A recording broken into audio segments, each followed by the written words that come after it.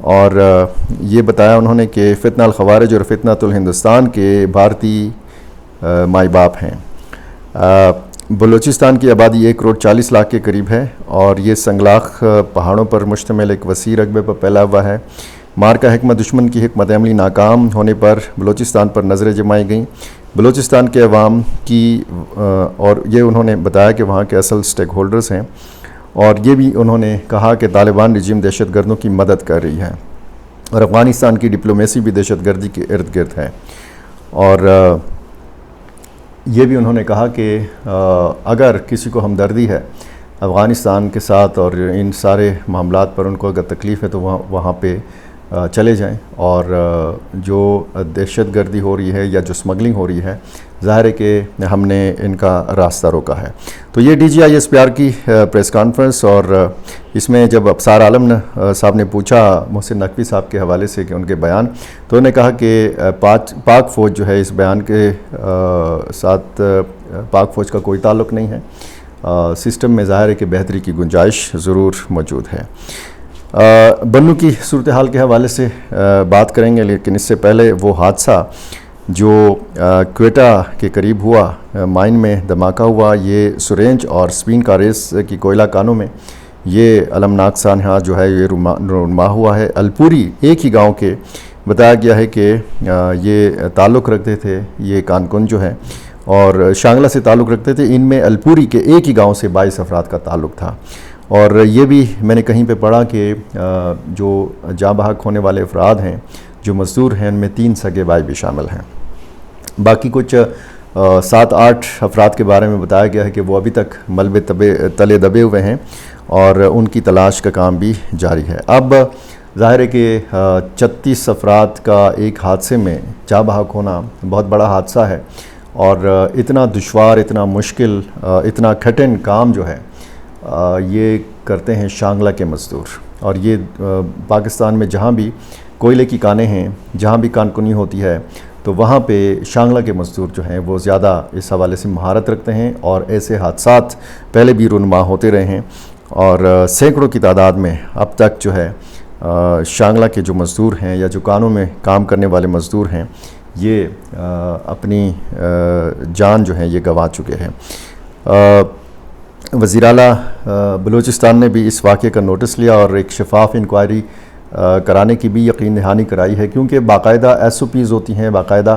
احتیاطی تدابیر بتائی جاتی ہیں، اور جو کانوں کے مالکان یا ٹھیکیدار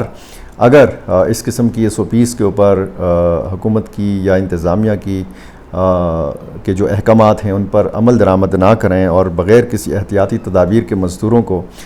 کام میں مصروف رکھیں، تو اس طرح میتین گیس کا اگر دھماکہ ہو جاتا ہے، کان اگر بیٹھ جاتی ہے، حادثہ ہو جاتا ہے، تو پھر کوئی طریقہ نہیں ہوتا۔ بہت مشکل ایک آپریشن ہوتا ہے ریسکیو کا، کیونکہ اگر زمین کے اوپر، پہاڑ کے اوپر، کسی جنگل صحرا میں بھی، سمندر میں بھی حادثہ ہو جائے، لیکن اگر اس قسم کی کان دب جائے تو پھر یہ چانس بہت کم رہ جاتا ہے کہ وہاں سے آپ کسی کو زندہ نکال سکیں۔ اور ایسے میں اگر پہلے سے احتیاطی تدابیر ہو، وینٹیلیشن وغیرہ کا انتظام ہو، ایسے آلات ان کے پاس ہوں، تو کم از کم ایسے حادثات کی صورت میں انسانی جانوں کو بچایا جا سکتا ہے۔ اب جو جاں بحق ہونے والے افراد ہیں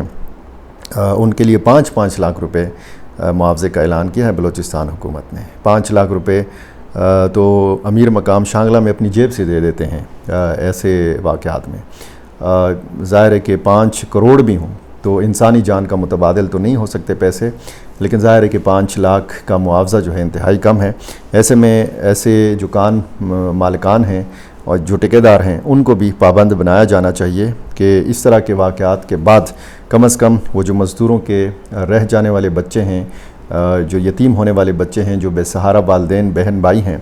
ان کی کم از کم جو ہے وہ مالی مدد ہو سکے۔ یہ بتایا گیا ہے کہ 2021 سے 2025 کے دوران کوئی 383 کانکن جو ہیں یہ جان کی بازی ہار چکے ہیں ایسے حادثات میں،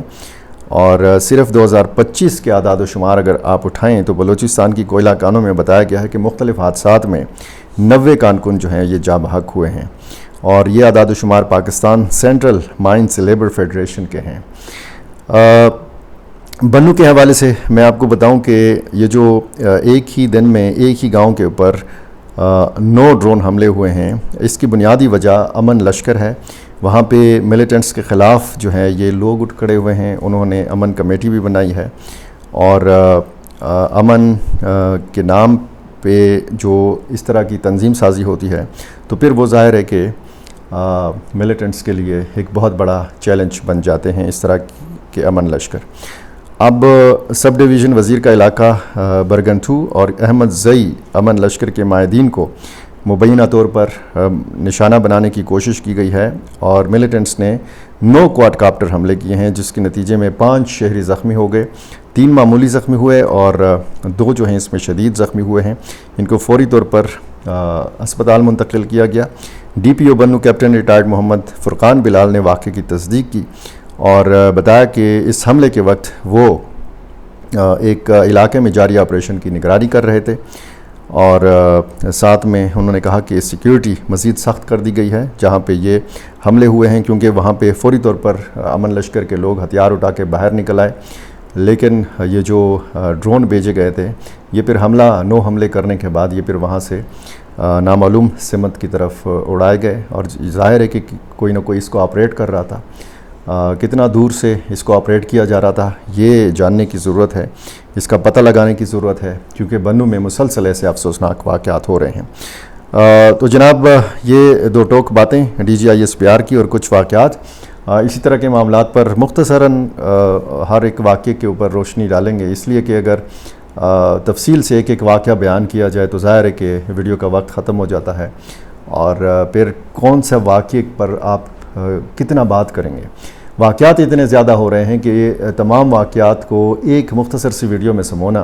یہ بعض اوقات بہت مشکل بھی ہو جاتا ہے۔ میرے ساتھ جڑے رہیے، میرے ساتھ جڑے رہنے کے لیے لازمی ہے کہ آپ نے میرا چینل سبسکرائب کیا ہوا ہو، مجھے اپنی رائے سے ضرور نوازا کیجیے۔ بہت شکریہ۔